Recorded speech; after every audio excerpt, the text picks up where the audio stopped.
evening and thanks for joining us on Nationwide today. I'm Elizabeth Omori. We begin with electoral matters. The Independent National Electoral Commission, INEC, says it has not announced a date for the resumption of the continuous voter registration transfer and replacement of lost permanent voters' cards. A statement by the Chief Press Secretary to the Chairman of the Commission, Rotimi Oyekomi, urges the public to disregard the fake anonymous statement making the rounds, claiming that the CVR and other associated services will resume on the 27th of May 2025. The Commission will officially announce the date for the resumption of the CVR at the appropriate time. To flood mitigation, the federal government has officially launched its 2025 nationwide flood sensitization program, beginning with the distillation of blocked drainages at some flood-prone areas within the Federal Capital Territory. Charles Alpha brings us details. Recent rains, particularly those in the Federal Capital Territory, are already showing signs of the anticipated flooding. And because of blocked drainages like this, there are already fears and apprehensions among residents in parts of Abuja. When rainfall here is very dangerous, let's be sincere. You will see dustbin, see this plantain stick all the way from the hill. They should tell people they should not be dropping it. Palm fruit, the stick, when they cut, they will drop it, they gather it, erosion will bring it. Anything they drop there is coming down here. That is what we experience every year.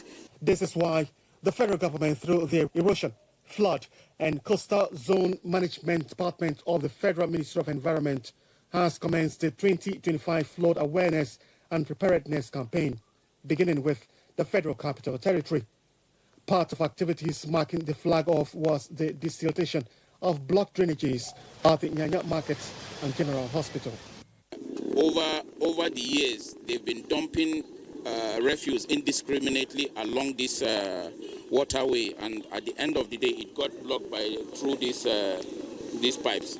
So we came in here to demonstrate to the people that what they are doing is actually wrong. Apart from the General Hospital and Market, those in the motor parks were also sensitized on what to do before, during, and after the rains. Charles Alpha, NTA News. To transportation, the Presidential Compressed Natural Gas Initiative and the National Union of Road Transport Workers have successfully enforced a 40% reduction in transport fares for CNG-powered vehicles operating from Area 1 Motor Park in Abuja. Lydia Samson reports that this development is expected to bring relief to commuters in Abuja and promote the use of CNG as a more affordable and environmentally friendly alternative to fuel. Formal agreement, NURTW members operating on key routes such as Abuja to Itakpe and Ajakuta, as well as Abuja Metropolis commercial drivers, had converted their vehicles to compressed natural gas, with government insisting that the resulting operational savings must translate directly into a 30 to 40% reduction in passenger fares. This is part of ensuring that the benefits reach commuters across Nigeria. Presidential Compressed Natural Gas CEO Michael Oluwagbemi announced that fares from Area 1 to various destinations have significantly reduced. Area 1 to Gwagwalada, when they were on fuel, it was going for 1,500 naira. We have been able to reduce it to 900. Area 1 to Buhari Duse is also 1,500. That also has been reduced to 900. Area 1 to Kuje, when they were running on petrol, is 1,200. That also has been reduced to 720 naira. Vehicles that have been converted, we have a price tag written on the vehicles, so that you as a passenger, if you are going to Gwagwalada, Nyanya, you will notice that this vehicle is being converted and this is the price tag. Conversion has gone on very well. Of course, the gas is different to just petrol stations, so the infrastructure has lagged a little bit. But we have, currently now in Abuja, there are 10 stations. He's optimistic that the challenge is being tackled as more stations are in the pipeline. In Abuja, Lydia Samson, NTA News.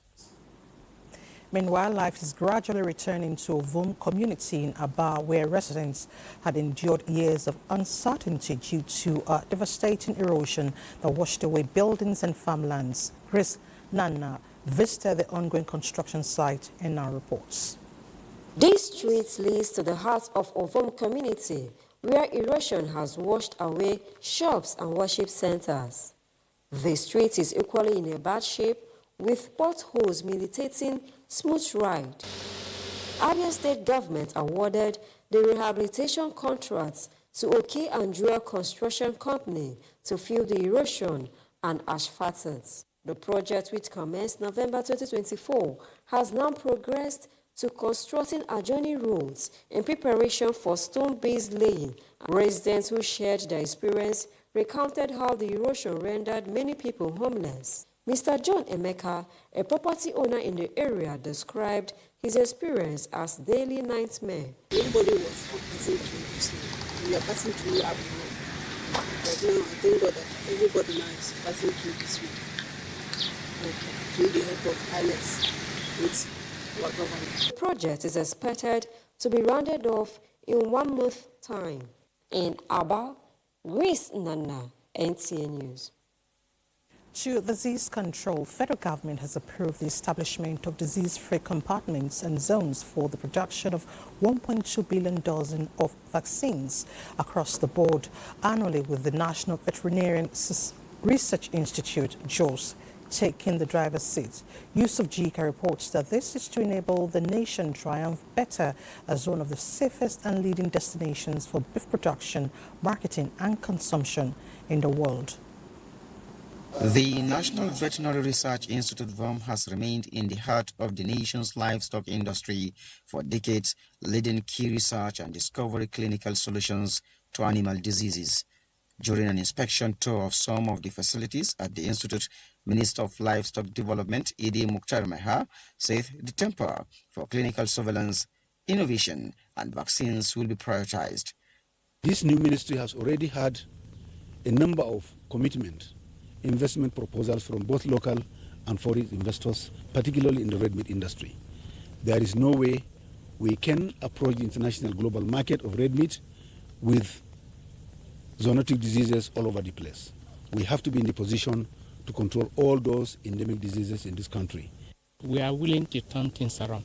If given the enabling environment, provided with the facilities, we will work. We will make this institute great. We will make Nigeria great. The minister also inspected the 200 capacity heifer cows milkway dairy farm Bokos, where he promised to develop a roadmap and reviving the factory. We must re-inject blood and rejuvenate this area. Milky Way Dairy Farm Bokos must work to provide jobs for our teeming youth. Definitely with the partnership we are going into with the federal government, as you have heard the minister say, we will revive this place. A town hall interactive session was later organized in Mangu Town to encourage participation in livestock development and other critical aspects of the industry. In Jos, Yusuf Jika, NTA News. To security, Nigerian Navy ship Sorrow of the Central Naval Command has paraded suspects arrested for illegal possession of firearms in Yenagoa, issuing a stern warning to criminal elements around the Central Naval waterways to stay clear or face the consequences. The suspects, including a captain of a fishing vessel and 2 OPC security operatives, firing shots to scare away fishermen who alerted at the forward operating base for Moso, a subunit of the Nigerian Navy ship Sorrow. Some arms and ammunition were discovered. The operation was based on credible information indicating that the fishing trawler was illegally conveying armed escorts who fired shots to intimidate local fishermen operating in Bayelsa waters. During the operation, the boarding team discovered 1 G3 assault rifle, a pump-action shotgun, and several rounds of ammunition. I didn't know that all these things they have is not licensed. That one, number one. I didn't know until this issue happened. That's where I get to know that all these things are not licensed. I arrested on fishing boat because of one AK with one pumping. Because we are the security of the fishing boat, OPC. Commander NNS Soro, represented by the Executive Officer Nigerian Navy Chief Soro, Navy Captain Jerry Ayim Odu, warned against illegal possession of firearms or use of armed escorts by citizens without proper authorization. 3 suspects have been handed over to the Department of State Services for further investigations. In Yanagua, Samuel Numonengi, NTA News. Meanwhile, the FCT Police Command says it arrested 1,611 suspected criminals in the month of April for various criminal offences. Commissioner of Police Ajao Saka Adewale at a press briefing said the successes achieved are results of extensive raids of several black spots across the territory. Onotu Yakubu brings us details. The highlights of achievements show that the FCT Police Command recovered a total of 21 suspected stolen vehicles, with 15 suspects arrested in connection with the various cases. Commissioner of Police Ajao Saka said the command undertook comprehensive analysis of crime patterns following rise in cases of car theft and drug-related offences, leading to these breakthroughs. I want to equally appeal strongly to members of the public that will continue to feel security as a collective responsibility. When music changes, the dancing step ought to change. Everybody should be concerned and be intentional about the security of not only their person, including their assets. For instance, CP Ajao Saka further explained that through credible intelligence-led raid of IDP camp Durumi, Kuje Gudaba Tipa Garage, and black spots across Kubwa recovered substantial quantities of assorted hard drugs, cannabis, suspected stolen mobile phones, point-of-sale POS machines, 169 ATM cards, fake currencies, and a substantial amount of cash suspected to be proceeds of crimes. We couldn't have achieved this one alone, but for the collaboration received from other sister agencies. It is this kind of synergy that has resulted in the achievement we are celebrating today. The police command reiterates that these achievements reflect its unwavering commitment to ridding the FCT of crime and make it a safe place for all to live and thrive. Onotu Yakubu, NTA News. Away from security matters, the Confederation of APC support groups has urged communities to cooperate with security forces in winning the war against banditry, kidnapping and terrorism in parts of the country. The group, led by its Director General, Professor Keilani Mohammed, says Nigeria's ungoverned spaces are vulnerable routes, but community efforts remain critical to fishing out and neutralizing criminal syndicates terrorizing Nigerians. The Director General appeals to state governors to support operations of the Civil Joint Task Force to mitigate the level of security challenges. And truly speaking, they are working wonderfully to see that we wipe out banditry, kidnapping, and other assorted crimes in our society. But truly speaking, we need assistance. These boys, nobody pays them money. It's just a sacrifice. America and its allies to leave our president alone. That was what we did 2 days ago. Let him concentrate. The remaining 2 years, we voted him. He won election. It is foreign interest to desist from meddling in the affairs of the Nigerian state and urges citizens to utilize the large potential in human and material resources spread across the country to further develop the nation. You're watching Nationwide on NTA. For more reports, let's head to Enugu, where Chika is standing by. Chika.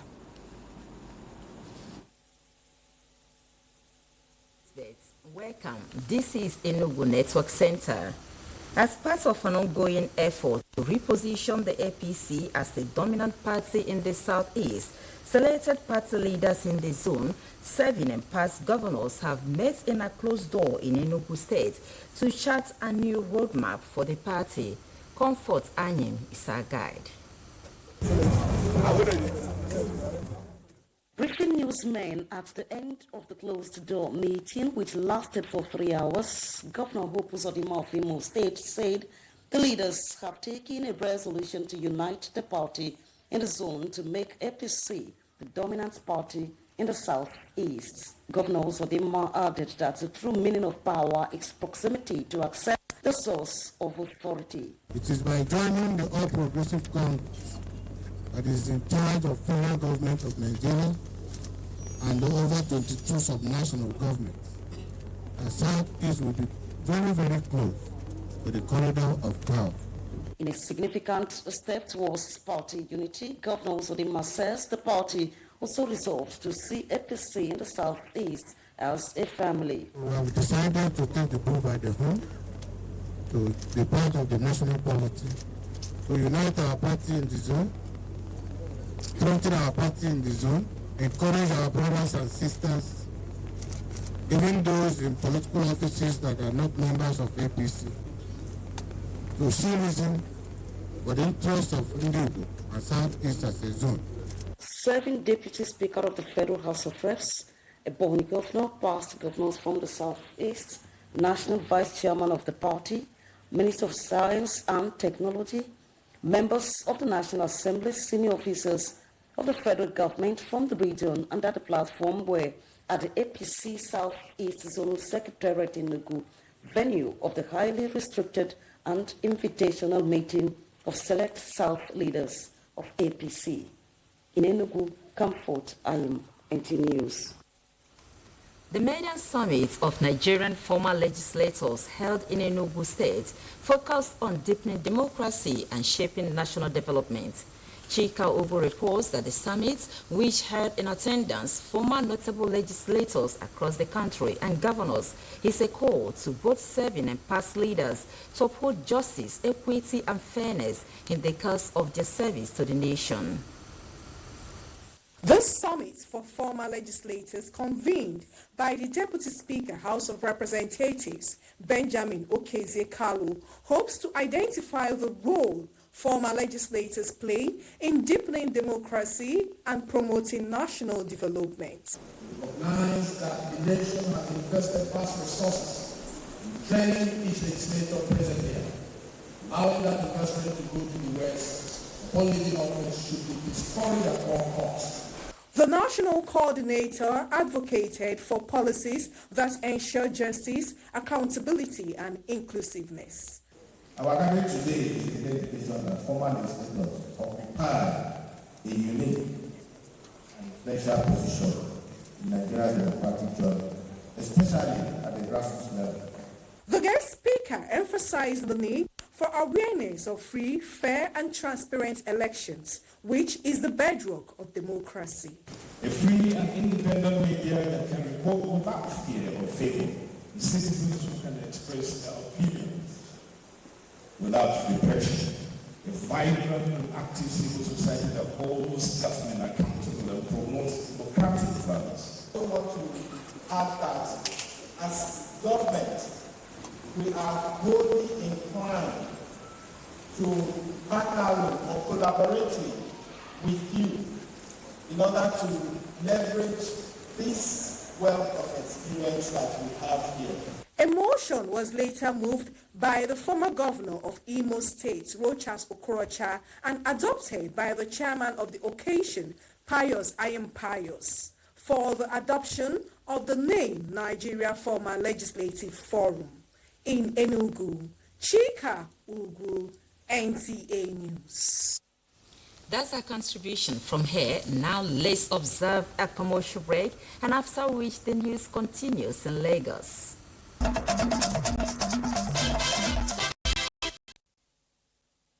I'm glad to have you join us in Lagos. The story of Nigeria can better be told by Nigerians. Director General, Voice of Nigeria, VON, Jibrin Baba Ndache, emphasized this when he led management of VON to the office of one of Nigeria's indigenous telecommunications companies. Bolaji Akim completes the story. Voice of Nigeria currently broadcasts in about 7 international languages, and it's planning to increase the number by leveraging every available technology to achieve its mandate. This explains why management of the radio house, led by the Director General, is seeking partnership with an indigenous telecommunications service provider. The collaboration is expected to avail Voice of Nigeria the opportunity to tap into various human resources and technology required to tell the Nigeria story. Leverage on Globe platform in deepening our storytelling opportunity, because our job is to consistently, continuously, unapologetically be involved from telling the stories of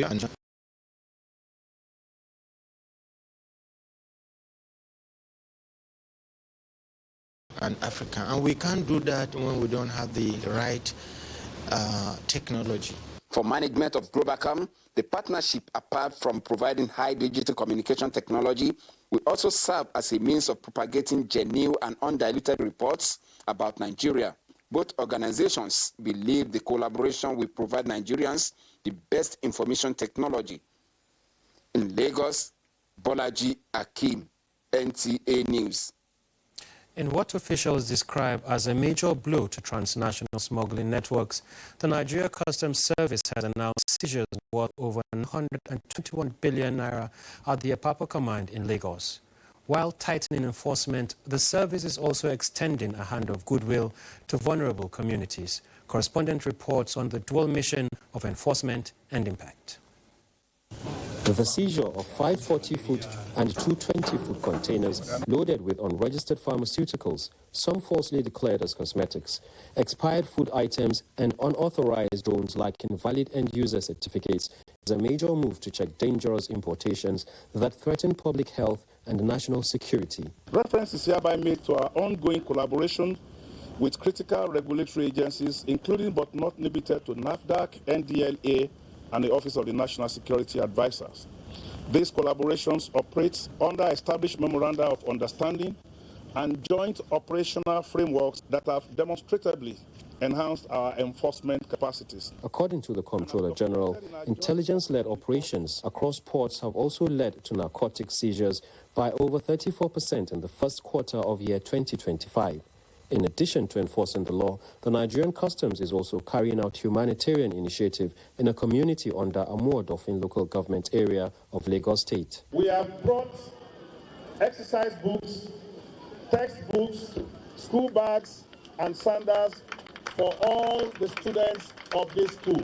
The Nigerian Customs Service says it remains committed to enforcing regulations with heightened vigilance while fostering positive change within local communities.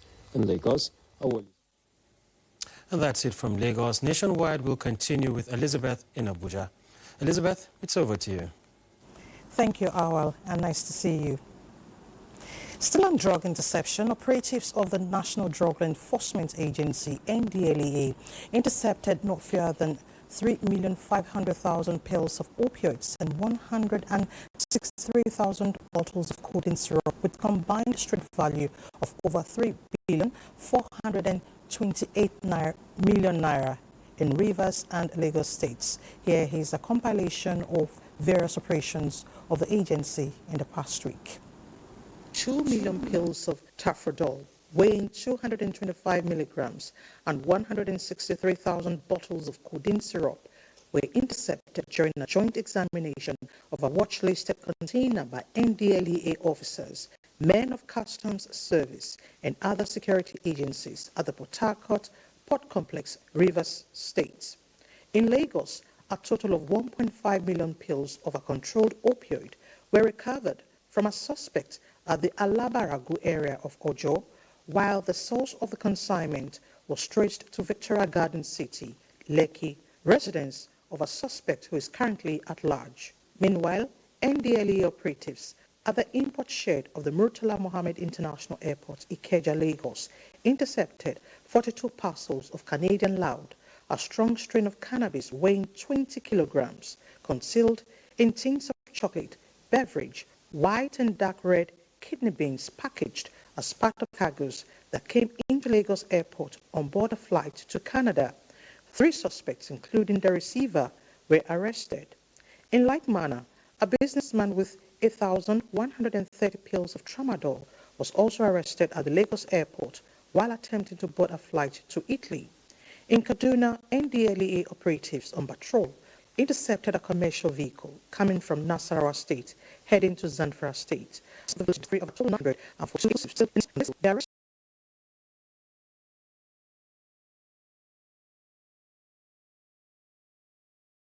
year-old suspects. Meanwhile, Chairman Chief Executive of NDLEA, Brigadier General Mohammed Buba Marwa, has directed that the suspect and exhibits be transferred to the appropriate security agency for further action. In other operations, 5 members of a syndicate led by one Aminu Musa were arrested in Kano with 50 blocks of skunk. In Edo State, operatives acting on intelligence intercepted a white bus conveying assorted opioids from Onitsha, Anambra State, heading to Auchi. The suspect has been taken into custody. With capsules of tramadol and ampoules of pentazocine injection were intercepted at Oka and Niger States. After 10 months of painstaking investigation, operatives arrested a wanted drug pin over his involvement in the importation of a consignment of more than 2 million pills of tramadol intercepted at a Papa seaport in Lagos. As the war against drug abuse continues, Chairman of NDLEA urges officers and their counterparts in other commands across the country to remain committed to drug supply and demand reduction efforts. In Abuja, Elizabeth O. In other news, the federal government has reaffirmed its commitment to promoting inclusive economic growth by supporting small-scale entrepreneurs and driving grassroots economic development. This commitment was highlighted during a town hall meeting organized by the Bank of Industry on the Presidential Conditional Grant and Loan Schemes in Gombe. Nafsat Umar Garba reports.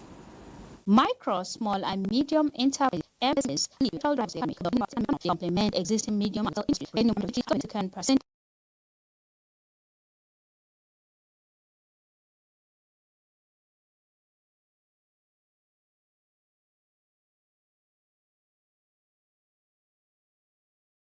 population. The Bank of Industry and the Presidential Conditional Grant and Loan Schemes organized a sensitization and town hall meeting with entrepreneurs in Gombe State. The meeting shares ideas on optimizing the scheme's operations with resultant financial support, job creation, and inclusive economic growth. So far, we have disbursed over 107 billion to almost 900,000 beneficiaries across the 6 geopolitical zones of Nigeria. This program is more than a policy directive. It is an investment in Nigeria's future. So by having this loan on board, actually it will help a lot of businesses to grow in the state. Beneficiaries of the Presidential Conditional Grant and Loan Schemes in Gombe State reported positive impacts on their businesses, citing financial literacy, job creation, and growth of their businesses as key benefits. We were able to access the loan of the 5 million naira, and now honestly my business is doing well. In between 3 to 2 months like this, the loan was disbursed. So before, my business actually is a small mini business, this thing, but now recently upgrade. The scheme's success stories demonstrate its potential to empower entrepreneurs and drive economic development. Nafisa Umar Garba, NTA News. Meanwhile, Nigerians, especially Southeast businessmen and women, have been urged to fully subscribe to the federal government's 200 billion naira grants and loans in order to improve their economic fortunes. Managing Director, Bank of Industry, Olashopo Olusi, gave the advice during a town hall meeting on the federal government's MSME's grants and loans held in Owerri, the Imo State capital. Kingsley Ononiwu's report is hereby presented. The presidential town hall meeting is aimed at sensitizing small and medium-scale entrepreneurs in Imo State on the importance of the implementation of 200 billion Presidential Intervention Fund, which is a landmark initiative of President Bola Tinubu's administration to empower micro, small, and medium enterprises as well as revitalize the nation's manufacturing sector. We are calling on all Southeasterners that they should take advantage of this. There is still room for more businesses to be accommodated within this scheme. For you to you must first be a registered business with corporate commission.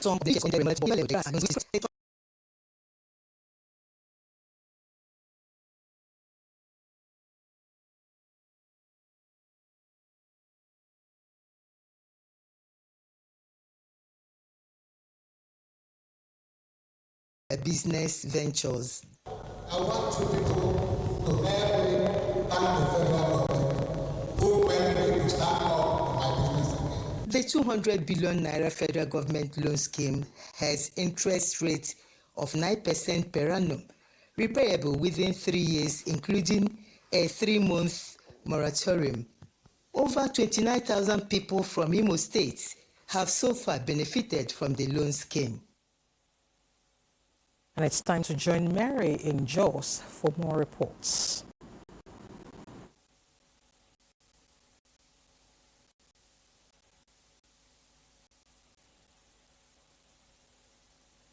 Lizzie, hello and welcome to Jos. Beyond its core mandate of safeguarding Nigeria's territorial integrity and ensuring peace and security, the Nigerian Army has continued to engage in impactful civil-military initiatives. Chief of Army Staff Lieutenant General Olufemi Oluyede stated this in a message to the inauguration of the newly renovated hospital facilities at Langtang North in Plateau State. Ndayang and Abuja has details. The newly renovated male and female wards at the General Hospital Langtang North is part of the Nigerian Army's Civil-Military Cooperation Initiative aimed at strengthening community relations and supporting national development. The project, fully funded by the Nigerian Army under the directive of the Chief of Army Staff, Lieutenant General Olufemi Oluyede, was executed by Major General Nansak Shagaya. The Chief of Army Staff, represented by the General Officer Commanding 3 Division and Commander Operation Safe Haven, emphasized that the initiative underscores the Army's unwavering commitment to supporting and partnering communities through projects that enhances infrastructure and reinforce national security. I call upon the people of Plateau State to continue to support the Nigerian Army and all security agencies as we work together to eliminate criminal elements from our beloved state, Plateau. Deputy Chief of Operations, Army Peace Support Operations, Major General Nansak Shagaya, appreciates the leadership of the Nigerian Army for its support, highlighting the importance of quality health care in community development. Governor Caleb Mutfwang, represented, lauded the intervention, stating that the gesture will positively impact lives beyond their primary security mandate. The General Officer Commanding 3 Division of the Nigerian Army and Commander Operation Safe Haven, Major General Eyitayo Onyilola, visited Sector 2 of the military formation in Wase. Ndenyan and Abuja, NTA News. Plateau State government will sustain partnership with stakeholders to reduce maternal and newborn mortality in the state. This was at a stakeholders' engagement on emergency obstetrics and newborn care in Jos. Ijama Ozemena has more.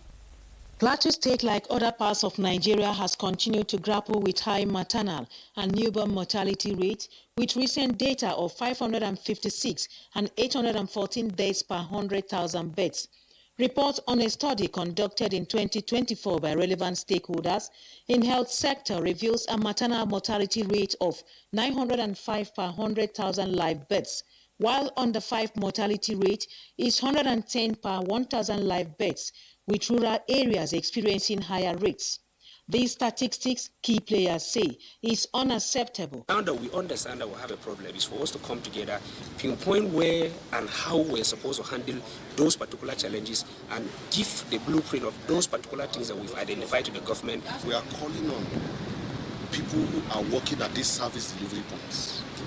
Please, do do your best. Commissioner for Health Dr. Bamlong notes that their focus is to reduce the figures by the end of the year and build on subsequent years until figures get below the national average. The government is already working on how we can improve the human resource for health. We do hope that as we continue the deliberation, we'll be able to come up with critical points that the state government can use to changing this narrative. Stakeholders identified key priorities like strengthening primary and secondary health care systems, enhancing emergency obstetric care, data collection and monitoring, as well as advocacy and policy development as strategies to improve maternal and newborn health. In Jos, Ijoma Ozemena, NTA News. And that's our contribution from Jos. Nationwide will continue in Maiduguri with Wadiam, but after this break. Good evening.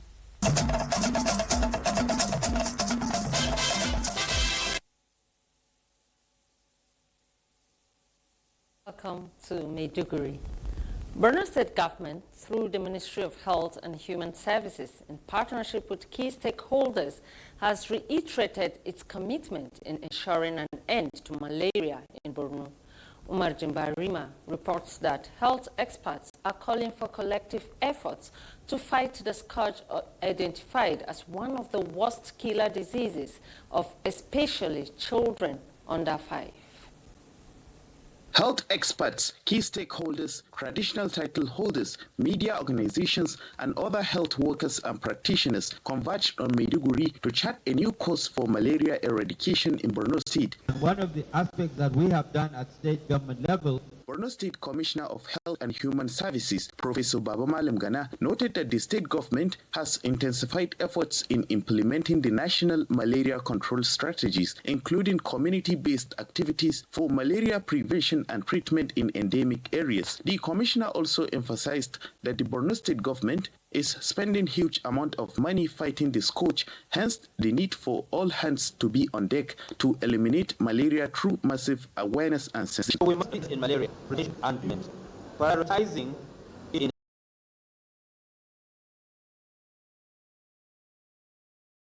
health budgets. Let us reaffirm our collective resolve to protect our people and safeguard the progress that we have made. And we must build a malaria future for Africa. Borno State Coordinator of World Health Organization, Dr. Ibrahim Salisu, underscores the significant role played by the Borno State government in the fight against malaria and commended the unwavering support of Governor Zulum, reaffirming the organization's continued support. In Maiduguri, Umar Jimbarima, NTA News. And a stakeholders engagement meeting on the implementation of the National Education Quality Assurance Policy has been held in Maiduguri. The meeting had the Director of Quality Assurance Service, Ministry of Education, Science, Technology and Innovation, Isa Aliyu, serving as the state chairman. Pauline Kujevana reports. The engagement brought together stakeholders from across the education sector, including directors, principal, SBMC chairman, PTA chairman, and state coordinators of WAEC and NECO, among others, aimed to strategize on improving the quality of education in the country. Representing the Commissioner for Education, Science, Technology, and Innovation, the chairman of SUBEB, Professor Bula Makagu, expressed concern over the declining state of education, highlighting Borno State government's commitment to revamping the sector, despite setback caused by the Boko Haram insurgency. Despite the huge investment of government in this sector, if we don't improve the quality and standard, I think posterity will not allow us. The representative of the Minister of Education, who is also the Director and Coordinating Evaluator of the Federal Education Quality Assurance Service, FECAS, Ukale Friday Apojoto, stated that implementing the National Education Quality Assurance Policy, NECA. The methodology, this is where we, as a, the Director Aliyu will lead the implementation of NECA in Borno State. That never went towards the normal cooperation are here and are willing to cooperate. Our meeting today is more of a consolidation. The roles and responsibilities of stakeholders discuss potential challenges and the of the policy.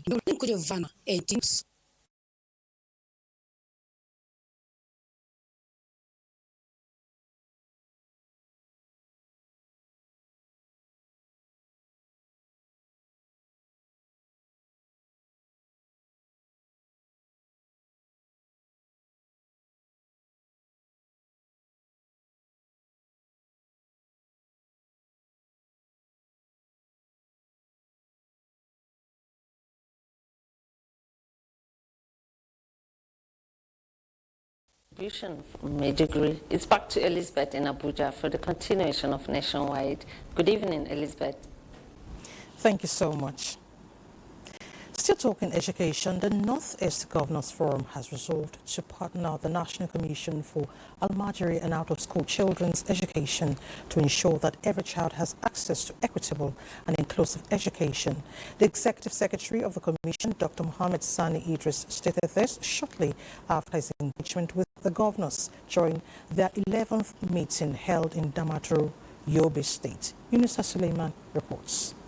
The Northeast is one of the sub-regions in the country with a high concentration of almajiris and out-of-school children, prompting concerns about potential exploitation and abuse of these children.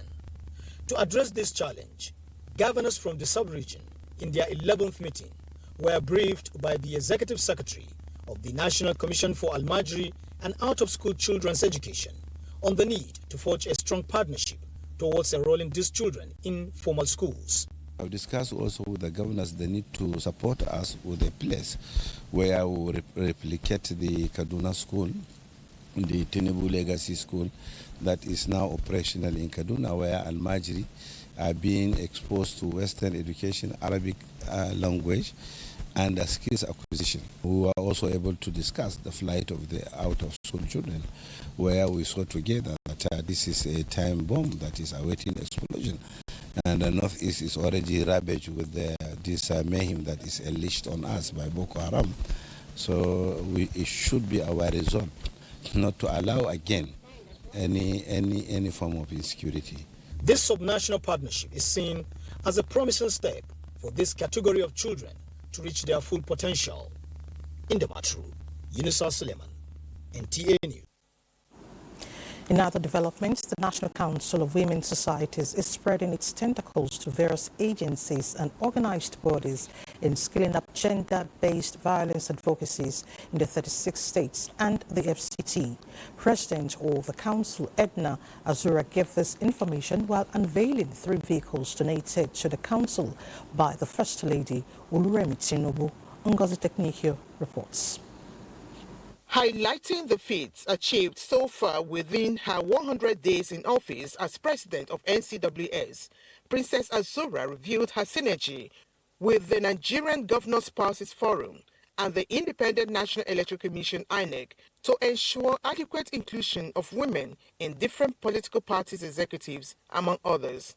NCWS is strategically getting the analysis and data for all membership in the 36 states plus FCT. We will intensify advocacy for women's political inclusion in party structures and elections.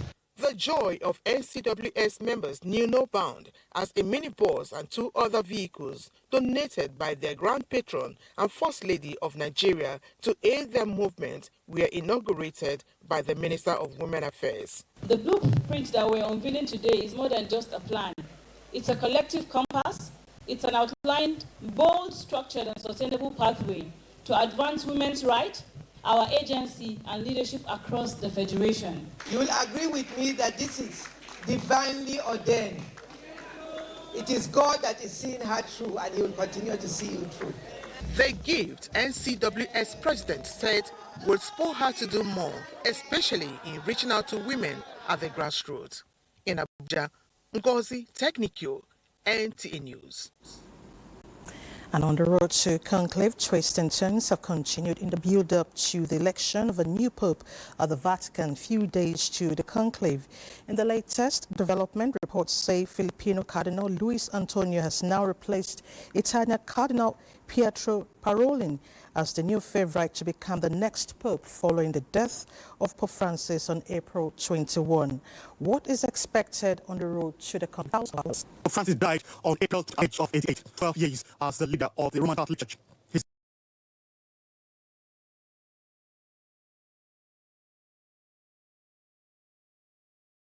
triggered a period of mourning and the commencement of the intricate process to elect his successor. In accordance with long-standing tradition, a 9-day period of mourning known as Novemdals commenced.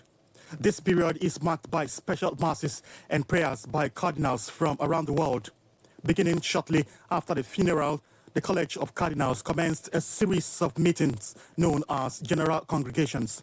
This pre-conclave served several crucial purposes. Cardinals discuss the state of the church and the challenges facing it. While direct campaign is prohibited, these discussions allow potential candidates to emerge and for the cardinals to gauge suitability. As the world awaits the white smoke that was now the election of Pope Francis' successor, many actions and inactions have taken place, which is stepping down of a cardinal following allegations, while Vatican doubt you're ill, not participating due to ill health. Charles Alpha, NTA News. Thank you, Charles, for the updates. Now to sports. Nigerian women's cricket team slipped 3 places in the latest ICC T20 rankings. Details with Suleiman Musa. And that's Nationwide today. Thank you for your time. I'm Elizabeth Omori. Good evening.